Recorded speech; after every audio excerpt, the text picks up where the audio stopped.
갈라디아서 1장 6절부터 9절까지 말씀 한 절씩 교독하시겠습니다. 그리스도의 은혜로 너희를 부르신 이를 이같이 속히 떠나 다른 복음을 따르는 것을 내가 이상하게 여기노라. 다른 복음은 어떠니 다만 어떤 사람들이 너희를 변화하여 그리스도의 복음을 나가게 하라.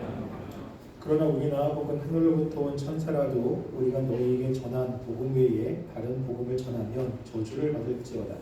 우리가 전에 말하였거니와 내가 지금 같이 말하노니 나를 모든 지혜가 받은 것 외에 다른 복음을 전하면 저주를 받을지어다. 아멘. 우리가 하나님의 복음을 믿고 살아간다면 하나님이 이 복음을 믿는 사람들에게 주시는 은혜를 경험하게 될 것입니다. 하나님이 주신 구원을 경험하게 되는 것이요. 그런데 우리가 믿음이 있는다라고 이야기하지만 그 믿음의 내용 자체가 하나님이 말씀하신 복음의 내용이 아니라면 우리가 아무리 하나님을 믿는다고 이야기를 해도 하나님이 주시는 그 구원의 은혜, 구원의 간격이 무엇인지를 알지 못합니다. 그래서 우리가 나는 믿음이 있다라고 하는 것 중요하지만 내가 무엇을 믿느냐 이게 굉장히 중요한 것입니다. 내가 믿고 있는 그 믿음의 내용이 하나님이 우리에게 주신 그 복음의 내용이라면 그 복음을 믿는 사람들은 하나님이 성경에서 약속하신 그 놀라우신 은혜가 무엇인지를 압니다. 그리고 실제 삶으로 경험을 하게 됩니다. 왜냐하면 하나님은 살아계시고 하나님은 지금도 역사하시기 때문에 하나님의 그 복음을 믿는 사람들은 단지 내가 알고 있는 지식이 아니고 그 지식의 말씀들이 나의 삶을 움직이는 것들을 경험하게 됩니다. 그래서 하나님을 체험하게 되는 일들이 있는 것이요. 그런데 우리가 하나님의 그 복음을 제대로 믿지 못합니다. 그 복음이 아닌 다른 것들을 내가 믿고 있다면 아무리 믿음이 있노라라고 이야기하지만 하나님의 그 놀라우신 구원의 역사를 경험하지 못합니다. 교회는 나오지만 열심히 신앙생활을 하지만 실제 하나님이 우리를 얼마나 사랑하시는지 또 하나님이 우리 삶 가운데 얼마나 간섭하시는지 이런 것들을 전혀 깨닫지 못하는 것입니다. 그래서 우리가 믿고 있는 그 믿음의 내용이 과연 하나님이 말씀하신 것인지 이런 것들을 깨닫는 게 필요하고 이를 점검하는 것이 필요합니다. 그런데 우리가 하나님의 말씀을 한번 알았다고 해서 끝나는 것이 아니라 중요한 것은 그것을 끝까지 고수하며 지키는 것입니다. 한번 그 복음의 말씀을 듣고 깨달았다고 끝나는 것이 아니라 우리의 대적 마귀는 자꾸만 우리가 알고 있는 복음을 변질시키고 우리가 하나님의 바른 진리가 아닌 다른 진리들을 가지고 살게끔 끊임없이 방해하기 때문에 우리가 내가 알고 있는 그 하나님의 복음의 진리를 끝까지 지키며 그것들을 고수하며 살아내는 것이 우리가 해야 되는 중요한 일 가운데 하나입니다. 근데 우리가 오늘 갈라디아에서도 보았듯이 이 사탄은 자꾸만 우리가 알고 있는 복음들을 변질시키는 일들을 하게 됩니다. 그래서 처음에는 복음을 듣고 그것에 기뻐하며 감격하며 은혜를 경험하지만 자꾸만 우리가 알고 있는 그 복음을 변질시키는 그리고 그것을 왜곡시키는 세력들을 통해서 자꾸만 이 복음을 다른 복음으로 변질시키는 일들이 있게 되는 것이죠. 여기도 그렇습니다.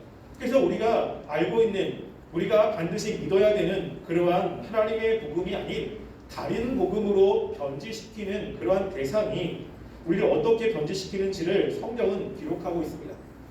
7절 말씀에 보면 이렇게 이야기하죠. 다른 복음은 없나니 다만 어떤 사람들이 너희를 교란하여 그리스도의 복음을 변하게 하려 함이라 라고 이야기합니다. 이 변한다라고 하는 것은 어떤 뜻이냐면요. 뒤집어 엎다라고 하는 뜻입니다. 그래서 갈라디아 교회에서 활동하던 거짓 교사들이 믿음으로 구원을 얻는다는 그리스도의 복음을 완전히 뒤집어서 다른 복음으로 매격시켰음을 이야기를 합니다. 처음에는 그들은 예수님을 믿음으로 구원을 얻는다고 생각했습니다. 그런데 여기에 있는 이 어떤 사람들이 자꾸만 이야기하고 설득해서 결국에는 이들은 율법으로 그리고 할례를 받음으로 구원을 얻는다고 그들을 믿게 만들었던 것이죠.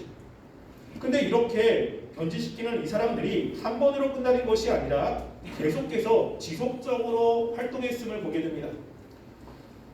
7절 마지막에 하려 하심이라고 했을 때 하려 하심은 그 원어적으로 텔론테스라는 뜻입니다. 이것은 현재 분사 능동태로 되어 있습니다. 현재라는 것은 어떤 뜻이 있냐면요, 계속적이고 지속적인 뜻이 있습니다. 그러니까 이들이 한 번 이야기해서 끝난 것이 아니라 두 번, 세 번, 네 번 그 갈라디아 사람들이 이 거짓 선지자들이 이야기하는 그 이야기를 듣고 그리고 이해할 때까지 끊임없이 집요하게 이야기를 했다는 것입니다. 그들이 그렇게 하는 것은 무엇을 위해서냐면 거기에 교란하여라고 이야기합니다. 이 교란하다라고 하는 그 뜻은 뭐냐면요, 불안하게 하다라는 뜻이 있습니다. 그것도 현재 능동태 분사로 되어 있어서 뭐냐면 그들이 믿고 있는 그것을 계속해서 흔들어가지고 결국에는 중심을 잃고 평정심을 깨뜨려 불안하게 만드는 겁니다. 복음을 들었을 때는 그 복음이 너무나 분명했어요. 그리고 예수님만 믿으면 된다고 생각했습니다. 예수님을 믿음으로 구원을 얻는다고 너무나 분명히 알았어요. 그런데 이 어떤 사람들이 와가지고 이야기를 하면서 내가 믿고 있는 이 복음에 대해서 불안한 마음을 갖게 하는 겁니다. 내가 짓고 있는 이 믿음, 이 마음에 대해서 자꾸만 흔들리게 만드는 거예요. 혹시 아니면 어떻게 하지? 정말 내가 믿고 있는 이게 맞는가? 정말 이게 확실한가? 혹시 이거 틀리면 어떡하지? 라고 하는 불안한 마음을 주게 되는 것입니다. 그러면서 이들이 믿고 있는 그 복음을 다른 복음으로 변질시키는 일들이 있다라고 이야기를 하는 것이죠. 이렇게 이들에게 찾아와서 그 복음을 변질시키는 사람이 누구인지에 대해서도 본문은 이야기를 합니다. 이들은 계속해서 이 사람들을 어지럽게 만드는데요. 이들이 유동하게 만드는 것들을 갈라디아서 5장 10절 말씀 볼까요? 갈라디아서 5장 10절과 12절에 보면 이들이 계속해서 어지럽게 하고 있는 사람이라는 것을 이야기합니다.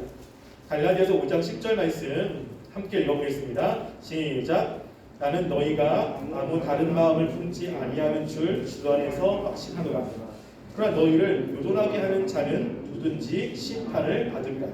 여기 봐도 이들은 어떻게 합니까? 너희를 요동시키게 만드는 거예요. 마음을 자꾸만 흔든다는 것입니다. 이들에 대해서 12절도 이야기합니다. 12절 다시 한번 읽어보겠습니다. 시작. 너희를 어지럽게 하는 자들은 스스로 베어 버리기를 원하노라. 아멘. 여기 보면 자꾸만 이들이 마음을 불안하게 만드는 거예요. 그리고 요동치고 어지럽게 만드는 것입니다. 이들이 누구냐면 사도행전 15장 21절부터 27절에 보면 이들이 어떤 사람인지에 대해서 이야기를 합니다. 우리가 사도행전 15장 22절부터 27절 말씀을 볼까요? 사도행전 15장은 예루살렘에서 일어났던 공의에 대해서 이야기를 합니다. 그래서 그때 공의에서 그 할례를 받아야 구원을 받는다라고 하는 그 사람들을 그 공의에 참석한 사람들이 회의를 통해서 결론을 냈습니다. 그리고 결론을 낸 것을 편지를 통해서 이쪽 갈라디아 지역에 이야기를 하는데 우리가 사도행전 15장 22절부터 27절 한 절씩 교독하겠습니다. 이에 사도와 장로와 온 교회가 그 중에서 사람들을 택하여 바울과 바나바와 함께 안디옥으로 보내기를 결정하니 그 형제 중에 인도자인 바사바라 하는 유다와 실라더라.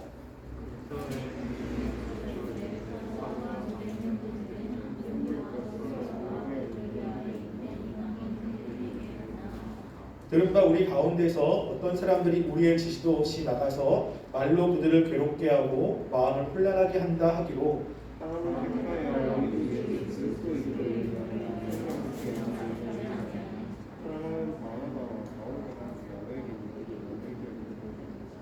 읽겠습니다. 그리하여 유다와 신라를 보내니 그들도 우리의 일을 말로 전하리라. 아멘. 여기 보면 22절에 사도와 장로와 온 교회가 그 중에서 사람들을 택하여 바울과 바나바와 함께 안디옥에 보내기를 결정했습니다. 안디옥은 지금 바울을 보낸 곳이죠. 그리고 그 안디옥에서 이제 유대인들이 활동했던 이런 것들에 대해서 이야기를 하고 있는 것입니다. 그 중에 24절에 보면 들은즉 우리 가운데 어떤 사람이 우리의 지시도 없이 나가서 말로 너희를 괴롭게 하고 마음을 혼란하게 한다 하기로 라고 이야기합니다. 들리는 이야기가 무엇이냐면 지금 예루살렘에서 있었던 사람 가운데 일부가 지금 야고보의 허락도 없이 다른 사도 바울이 전했던 곳에 가서 사람들의 마음을 혼란케 하고 있다는 소식을 들었던 것입니다. 그래서 이 혼란케 하는 것 때문에 사도 바울이 전했던 교회 사람들이 자꾸만 혼란스러워하고, 그리고 믿음으로 구원받은 것이 아니라 자꾸만 행위에 강조점을 두면서 그 행위로 구원받는다라고 하는 사람들이 생기게 되는 것이죠. 그때 이 예루살렘 교회에 있었던 이 사도들과 그 당시의 지도자들은 편지를 통해서 이 사람들을 조심하라고, 이 사람들은 우리가 보낸 사람이 아니라고 하는 것들을 이야기할 필요가 있었던 것입니다. 그 사람들 가운데 지금 사도 바울이 복음을 전했던 갈라디아에 온 사람들, 이 사람들이 그 사람들이라는 것이죠. 사도행전 15장은 갈라디아서가 쓰여지기 전에 쓰여진 서신입니다. 그래서 아직까지 사도 바울은 이 사도행전 15장에서 결정된 사항을 아직 잘 몰라요. 그런데 지금 15장에 나오는 어떤 사람들은 지금 갈라디아 교회에 와서 활동을 하고 있는 것입니다. 이들은 갈라디아 교회에서 뭐라고 이야기냐면 우리는 예루살렘 교회에서 왔다 라고 하는 이야기를 하는 것이죠. 예루살렘 교회는 그 당시에 신앙의 중심인 교회입니다. 그곳에는 베드로도 있고 야고보도 있습니다. 그리고 그 예루살렘 교회는 예수님이 있었던 곳이죠. 끊임없이 하나님을 믿었던 사람들이 모여서 신앙생활했던 정말 종교의 중심지입니다. 그곳에 온 사람들이 갈라디아 교회에 와가지고 이야기합니다. 너희는 하나님을 믿은 지 얼마 안 됐지? 우리는 옛날부터 믿었어. 우리는 옛날부터 하나님의 백성이야. 근데 하나님의 백성이 되려면 믿음 중요하지만 그것보다 더 중요한 것은 할례를 행해야 되는 거야. 그러면서 구약부터 시작해서 할례에 대해서 이야기를 합니다. 그 말씀을 잘 모르는 그 갈라디아 사람들은 그 사람들이 이야기하는 그 말씀이 굉장히 그럴듯한 거죠. 그리고 그 사람들의 출신 배경이 하나님을 믿었던 그 이스라엘이기 때문에 자신들보다 훨씬 더 말씀을 많이 알 거라고 안다고 생각합니다. 자꾸만 그들이 할례를 통해서 믿음, 우리가 구원을 받는다고 하나님의 백성이 된다고 이야기하는 이 이야기가 그들의 마음을 흔들 수밖에 없는 것입니다. 그래서 자꾸만 이 사람들은 와서 자신들의 출신 배경과 그리고 자신이 알고 있는 그 배경과 그 지식들을 가지고 갈라디아 사람들을 계속해서 현혹시키고 있는 것입니다. 그러면서 그들의 믿음을 변질시키고 있는 것이죠. 이런 일들은 우리들에게도 굉장히 많습니다. 성경에도 굉장히 많이 이야기합니다. 우리가 하나님의 그 신앙을, 하나님에 대한 믿음을 잘 지키려면 하나님이 우리에게 말씀하신 그 복음의 진리를 끝까지 지키는 것이 되게 중요한데요. 그렇게 지키기 위해서는 우리의 복음을 변질시키고 우리를 혼란하게 만드는 그 대상들이 누구인지를 알고 거기서 내가 믿고 있는 그 복음에 대해서 명확한 확신이 있어야 되는 것입니다. 성경은 우리가 믿고 있는, 우리가 반드시 믿어야 되는 그 진리를 혼란케 만드는 대상에 대해서 많이 이야기합니다. 가장 먼저 이야기하는 것은 창세기 3장이죠. 하나님은 아담과 하와에게 명확하게 이야기합니다. 다른 것은 다 먹어도 되지만 선악을 알게 하는 나무의 열매를 먹으면 죽는다라고 이야기합니다. 분명하게 하나님이 그렇게 말씀하신 것이죠. 근데 사단이 뭐라고 이야기합니까? 그 하와에게 선악을 알게 하는 나무의 열매를 먹으면 하나님처럼 된다는 거예요. 하나님의 말씀을 변질시킨 겁니다. 아담과 하와는 하나님이 말씀하신 그 말씀을 끝까지 지키면서 살아간다면 하나님이 주시는 그 놀라운 은혜들을 항상 경험하며 살 것입니다. 그런데 그 아담과 하와가 믿고 있는 그 믿음, 그들의 그 신앙을 흔드는 마귀가 찾아와서 다른 복음, 다른 이야기를 하고 있는 것입니다. 결국에 이 아담과 하와는 하나님의 말씀이 아닌 이 사단이 주는 그 내용, 그 말씀을 믿고 선악과를 따먹었더니 어떤 일이 벌어집니까? 하나님이 주신 것들을 다 잃어버리는 일들이 벌어집니다. 처음부터 그랬습니다. 마귀는 처음부터 하나님의 백성들이 믿고 있는 그 믿음의 내용을 자꾸만 변질시키는 일이 벌어지는 것입니다. 우리가 사도행전 20장에 보면 그 사도 바울이 이제 마지막 예루살렘으로 가게 됩니다. 예루살렘을 가게 되면 자신이 체포가 되고 이제 로마로 끌려갈 것을 사도 바울은 알아요. 그래서 가는 길목 가운데 자신과 3년 반 동안 동고동락했던 에베소 장로들을 불러가지고 마지막으로 그들에게 당부의 말씀을 하는 내용들이 있습니다. 우리가 사도행전 20장 28절부터 32절 말씀을 한번 읽어볼까요?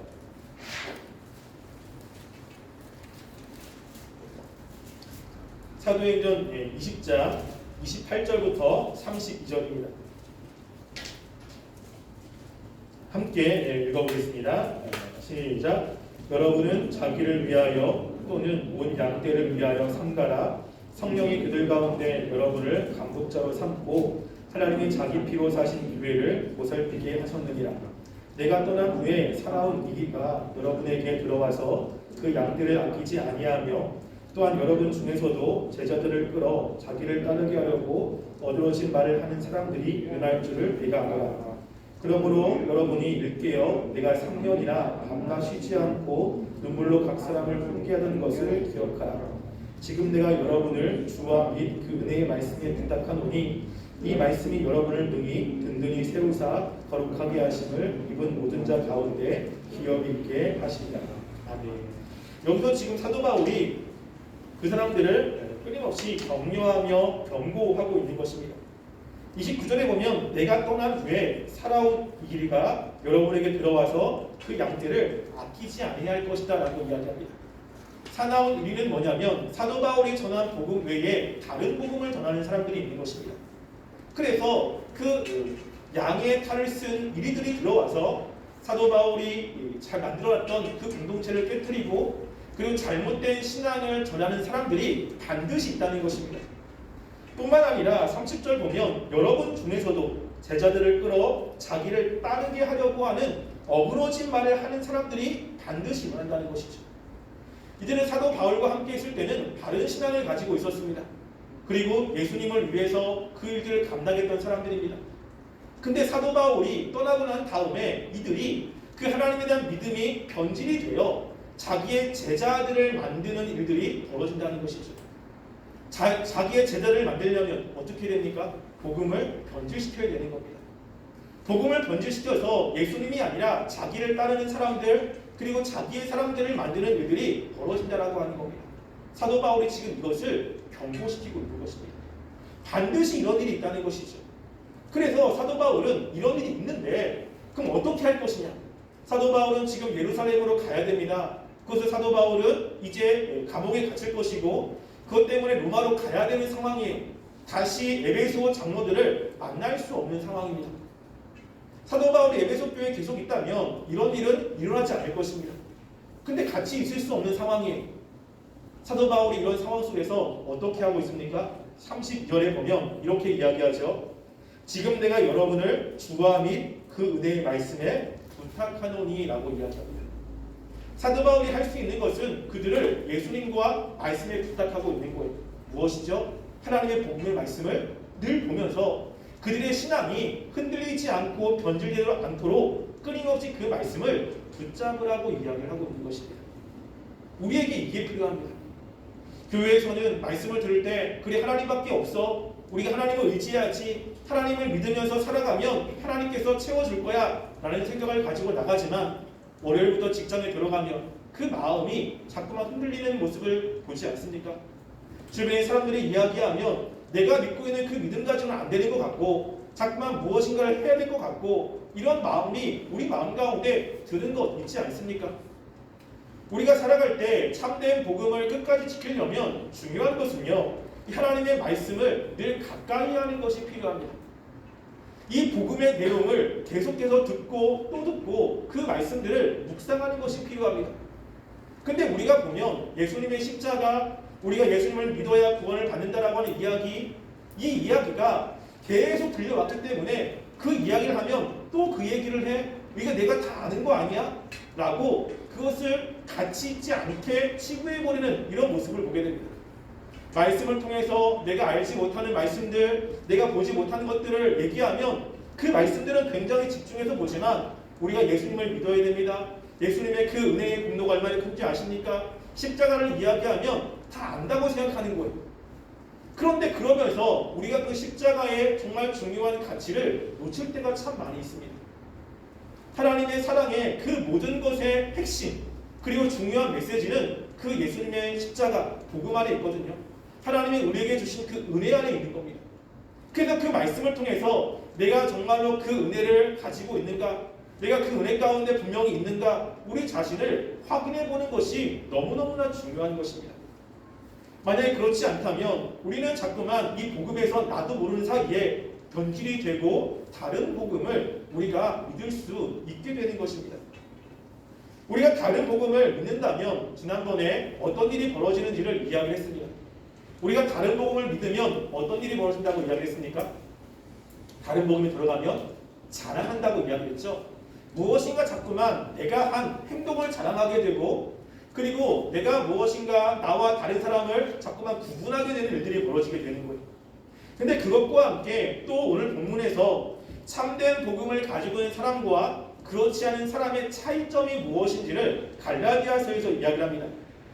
갈라디아서 우리가 5장 1절 말씀을 볼까요? 우리가 참된 복음을 가지고 있다면 5장 1절에 나오는 이런 말씀의 삶이 우리 가운데 있습니다. 자, 갈라디아서 5장 1절 말씀 한번 볼까요? 읽어보겠습니다. 시작. 그리스도께서 우리를 자유롭게 하려고 자유를 주셨으니 그러므로 굳건하게 서서 다시는 종의 멍에를 내지 말라. 아멘. 여기 보면 그리스도께서 우리를 자유롭게 하려고 자유를 주셨어요. 우리가 참된 복음을 가지고 있다면 우리 마음 가운데는 뭐가 오냐면 자유가 있습니다. 자유. 고린도후서 3장 17절에도 똑같은 말씀이 있습니다. 그 말씀에 보면 주는 영이시니 주의 영이 계신 곳에는 자유가 있느니라 라고 이야기합니다. 주의 영, 성령이 들어오면 성령이 함께하면 마음속에 뭐가 있어요? 자유가 있다는 것입니다. 이거는 방종하고는 다릅니다. 이 자유가 무엇인지 구체적으로는 이제 5장에 들어갔을 때 설명을 할 텐데요. 반면에 우리가 율법을 가지고 무엇인가 행위를 통해서 구원을 받는다라고 하는 그러한 것을 믿는다면 어떤 일이 벌어지냐면 갈라디아서 2장 4절 말씀 보겠습니다. 갈라디아 2장 4절입니다. 함께 읽어보겠습니다. 갈라디아 2장 4절 보겠습니다. 시작.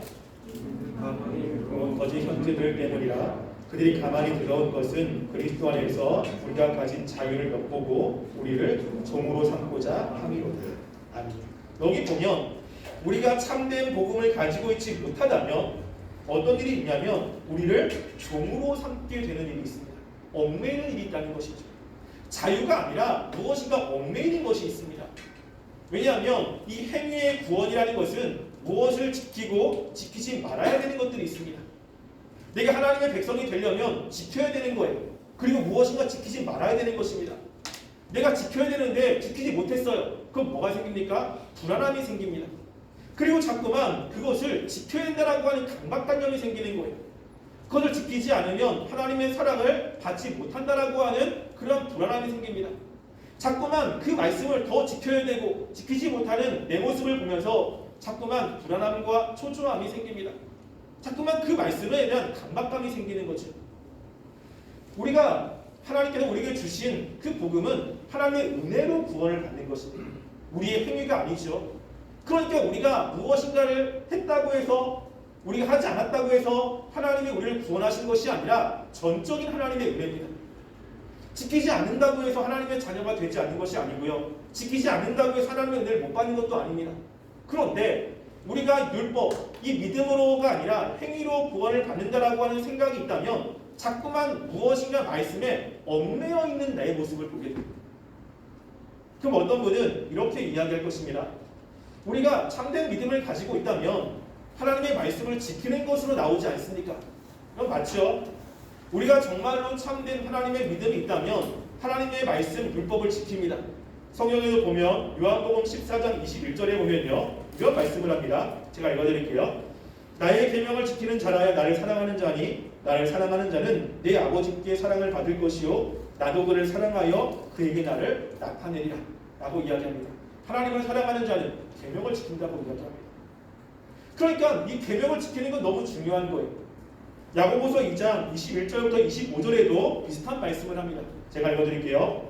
우리 조상 아브라함이 그 아들 이삭을 제단에 바칠 때에 행함으로 의롭다 하심을 받은 것이 아니냐? 내가 보거니와 믿음이 그의 행함과 함께 일하고 행함으로 믿음이 온전하게 되었느니라. 이에 성경에 이른바 아브라함이 하나님을 믿으니 이것을 의로 여기셨다는 말씀이 이루어졌고 그는 하나님의 벗이라 칭함을 받았나니 이러보건대 사람이 행함으로 의롭다 하심을 받고 믿음으로만은 아니니라. 또 이와 같이 기생 라합이 사자들을 접대하여 다른 길로 나아가게 할 때에 행함으로 의롭다 하심을 받은 것이 아니냐라고 이야기합니다. 우리가 말씀을 지키는 것 중요하지 않습니까? 중요합니다. 우리가 하나님의 참된 백성이라면 말씀을 지키는 것 필요합니다. 지켜야 됩니다. 근데 문제는 무엇이냐면요, 이 말씀을 지키는 목적인 거예요. 이게 지금 여기서 이야기하는 이신칭이라고 하는 것은요, 내가 말씀을 지켜야 하나님의 사랑을 받는다고 생각을 하는 거예요. 내가 말씀을 지켜야 하나님의 자녀가 된다고 생각하는 것입니다. 하나님의 사랑을 받기 위해서 그 뭐냐면 계속해서 그 말씀을 지키려고 노력하는 거예요. 그런데 여기서 얘기하는 믿음으로 의롭게 된 사람이 말씀을 지키는 것은요, 하나님의 사랑을 받았기 때문에 지키는 것입니다. 하나님의 사랑을 간구한 것이 아니라 하나님이 나에게 사랑을 주었기 때문에 그 사랑에 감사해서 내가 하나님의 자녀이기 때문에 이 지키는 것은 너무나 당연한 거예요. 그런데 하나님이 우리에게 말씀을 주셨을 때 하나님이 그 율법의 말씀을 우리가 다 지킬 수 있기 때문에 주셨으니까? 그렇진 않아요. 우리가 그 말씀을 100% 못 지키는 거예요. 하나님이 말씀을 주신 그 율법을 주신 목적이 무엇입니까? 갈라디아서에 보면 이 말씀을 주신 그 율법을 주신 목적은요, 우리에게 그 말씀을 100% 다 지켜라, 네가 그 100% 지켜야 나의 백성이 된다, 나의 사랑을 받는다라고 이야기하는 것이 아닙니다. 우리는 그 율법의 말씀을 100% 못 지켜요. 그 율법을 통해서 자꾸만 우리의 한계를 느끼게 되고 자꾸만 우리의 의롭지 못함을 깨닫게 되면서 하나님의 은혜로 하나님께 은혜를 구하는 것으로 나가게 하기 위해서 율법을 주시는 것입니다. 그래서 말씀을 지키려고 애쓴 사람들은 하나같이 공통되게 느끼는 것은 무엇이냐면요, 내가 그 말씀을 못 지키고 있다는 거예요. 자꾸만 지키려고 애쓰면 애쓸수록 자꾸만 나의 한계를 경험하게 되고 또 그것을 다시 지키려고 애를 쓰고 써도 그 말씀을 100% 지키지 못하는 내 모습을 발견하게 됩니다. 이게 하나님의 율법을 주신 목적 중에 하나예요. 근데 어디로 가라고요? 하나님의 은혜로 가라고요. 그래서 믿음으로 의롭게 된 사람들은 내가 그 말씀을 못 지켜도 하나님의 사랑을 받는 것, 그것에 대한 근거가 내가 하나님께 이것을 했잖아요, 하나님 말씀대로 지켰잖아요가 아니라 뭐죠? 하나님이 나에게 은혜를 주신 그 은혜, 하나님이 나를 선택했다라고 하는 것, 하나님이 값없이 주신 그 은혜의 근거에서 하나님 앞에 당당하게 나아갑니다. 말씀을 못 지켜도 주님께 나아갈 때 하나님 열심히 지키려고 했는데 내가 이것을 다 못 지킵니다. 하나님 아시죠? 그럼에도 불구하고 내가 하나님의 자녀이기 때문에 주님 앞에 나아갑니다 라는 마음이 있습니다. 그런데 행함으로 의롭게 된다라고 하는 것은요, 끝까지 그것을 지키려고 노력하는 거예요. 내가 지키지 못하면 하나님의 사랑을 더 못 받습니다. 그러니까 하나님의 사랑을 받으려면 이 말씀을 지켜야 되는데 지키면 지킬수록 지키지 못하는 내 모습을 자꾸만 발견하게 되는 거예요. 그럼 결국은 어떻게 됩니까? 좌절합니다. 좌절. 근데 말씀을 생각하면 자꾸만 힘들어요. 지키지 못하기 때문에. 그러니까 지키지 못하는 말씀이 자꾸만 선포되면 더 나는 위축이 됩니다. 너무 힘든 거예요. 그 말씀들이. 그러니까 그 말씀이 조금만 힘든 말씀이 되면 난 자꾸만 힘들어져요. 왜 그렇죠? 이것이 행함으로 의롭게 되는 이런 말씀들이 내가 믿고 있기 때문에 그렇습니다. 그런데 때로는 우리가 믿음으로 의롭게 된다라고 하는 그 복음의 말씀을 믿는 사람들은 하나님의 말씀들이 어려운 말씀이에요. 나를 위해서 목숨을 바쳐라. 이것이 쉽습니까? 어려워요. 하나님 말씀 원수까지 사랑해라. 우리 사랑할 수 없어요. 그 말씀을 들었을 때 그 말씀을 지키려고 애를 씁니다. 말씀을 100% 다 지키려고 하는 것이 아니라 나를 구원하신 그 하나님이 말씀했기 때문에, 나를 사랑하시는 그 하나님이 그 말씀했기 때문에 그것을 지키려고 애를 쓰는 거예요. 못 지켰을 때는 어떻게 합니까? 하나님의 은혜에 호소하는 것입니다. 그러면서 이 말씀에 대해서 자유함이 있어요. 지금 여기에 끊임없이 우리가 하나님의 말씀을 지켜야 의롭게 된다, 지켜야 하나님과의 관계가 좋아진다, 이런 것들을 믿는 사람들은 그 하나님의 율법에 얽매여 있는 자신을 보게 됩니다. 나 말씀 또 못 지켰어. 또 이렇게 안 했어. 내가 이렇게 하지 않으니까 하나님이 나에게 은혜를 안 주실 거야. 이렇게 하지 않으니까 하나님 나를 안 사랑할 거야 라고 생각합니다. 근데 그렇지 않다는 것입니다. 요즘에 저희 집에서 저녁마다 싸움을 하는 광경이 있습니다. 그럼 매주 이렇게 싸움을 하는 것 같아요. 뭐냐면요, 제 딸이 이제 5살이 됐거든요. 5살이 됐는데 지금 가장 큰 싸움의 그 목록이 뭐냐면 밥을 먹는 거예요. 그러니까 밥을 그렇게 안 먹어요. 앉아가지고 이제 사랑이 그 접시에 밥을 주거든요. 그러면 많이도 안 줘요. 한 주먹? 그거를 정말 마음만 먹으면 10분 안에 다 먹을 수 있는 거예요. 근데 이거를 그렇게 안 먹습니다. 그 한 숟갈 먹고서 막 놀다가 일어났다가 돌아다녔다가 막 뒤집었다가 먹는 거 뱉었다가 다시 먹었다가 이게 막 싸움이 너무 막 힘든 거예요. 근데 저랑 저 입사람은 사랑이 밥을 먹게 되잖아요. 그럼 뭐라고 하냐면 사랑아 너 밥 안 먹으면 이 다음에 간식 없어. 왜냐면 사랑이가 저녁마다 아이스크림을 먹거든요. 그러니까 아이스크림을 너무너무 좋아해요. 그래가지고 이제 아이스크림 먹을 때 너무 신나합니다. 너무 좋아하죠. 간식도 먹고. 그리고 이제 끝나고 나서 좋아하는 유튜브도 좀 보고. 자, 이거 안 먹으면 유튜브도 못 보고 간식도 없어. 라고 계속 얘기해요. 근데 막 먹다가 어떨 때는 못 먹는 거죠. 안 먹어요. 그럼 어떻게 하죠? 간식도 없고 유튜브도 안 보여줍니다. 그러면 당연히 이제 그렇게 하는데 어느 날에는 사람이 너무 배가 고파하고 그리고 막 간식을 막 먹고 싶어 하는 거예요. 저한테 와가지고 아빠 막 애교를 부립니다. 분명히 룰은 그렇게 하면 간식도 없고 유튜브도 안 보여줘야 돼요. 그런데 와가지고 저희 집사람하고 저에게 너무 배가 고프다고 나 지금 너무 배고파가지고 먹고 싶다 그러면 나중에 줍니까 안 줍니까? 나중에 너무 배고프다면 줘요. 줍니다. 왜요? 그 비율은 사랑에게 밥을 먹이게 하기 위한 것이에요.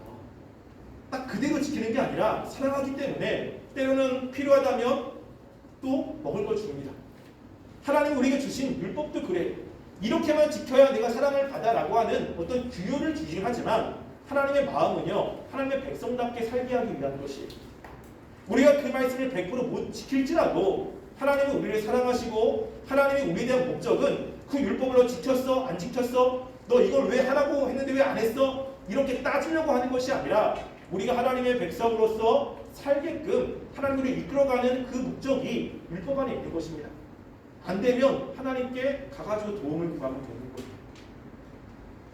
이게 하나님이 율법을 주신 목적인데 이것을 이제 행위에 대한 구원으로 가져가면 자꾸만 그 율법에 얽매이는 우리 모습을 보게 됩니다. 그래서 우리가 정말 다른 복음을 가지고 있는 사람이라면 우리는 율법에 매여 있어. 했냐 안 했냐? 네가 안 했으면 하나님이 나를 이뻐하지 않을 거야. 내가 안 하면 하나님이 나를 벌 주실 거야. 내가 안 하면 하나님께 기도해도 하나님 내 기도를 안 들어줄 거야. 자꾸만 이 율법에 매여 있는 우리의 모습을 보게 됩니다. 그런 것이 아니라는 것입니다. 하나님이 우리를 구원하신 것은 우리의 행위가 아닙니다. 무엇이죠? 전적인 하나님의 은혜입니다. 우리가 율법을 지키는 것은 그것을 통해서 하나님의 사랑을 더 받느냐 안 받느냐라고 하는 것도 있지만 그것보다 더 중요한 것은요. 내가 하나님의 백성이기 때문에 그 말씀을 지키는 것입니다. 당연히 백성이기 때문에 그 말씀대로 하려고 애쓰는 것입니다. 못 지켜도 하나님은 우리를 사랑하십니다. 우리가 정말로 이 바른 복음을 가지고 있는지를 늘 인식하셔야 돼요. 하나님의 말씀대로 살려고 애를 쓰면 애를 쓸수록 우리에게 자칫 잘못하면 자꾸만 행위 구원이 우리한테 올 때가 있습니다. 자꾸만 하나님과의 나의 관계를 행했느냐 그렇지 않은 것을 가지고 판단하려고 하는 우리의 모습을 자꾸만 보게 돼요.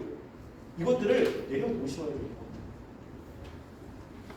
따라서 우리가 지금 사도 바울은 명확하게 이야기합니다. 다른 복음은 없습니다. 이 복음이라는 것은 하나님이 우리를 구원하실 때 은혜로 구원하실 것입니다. 어떤 조건과 행위로 구원하는 것이 아니라는 것을 우리는 생각하시고 자꾸만 우리의 모습을 말씀을 통해서 한번 돌이켜보는 것이 필요합니다. 내가 자꾸만 무엇인가를 했는가 그렇지 않은 것을 가지고 다른 사람과 나를 자꾸만 비교하고 있는가. 내가 무엇인가 하지 못했을 때 내가 못했으니까 하나님이 나를 사랑하지 않을 거야.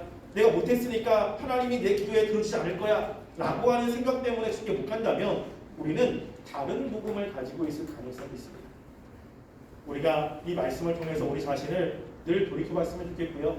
우리가 하나님이 주신 이 복음을 늘 기억하시고 늘 그 복음을 통해서 우리 자신을 보시면서 하나님과 바른 관계로 나아가는 우리 청년부 되시기를 주님의 이름으로 간절히 소원합니다. 기도하겠습니다. 우리 시간 함께 기도했으면 좋겠습니다.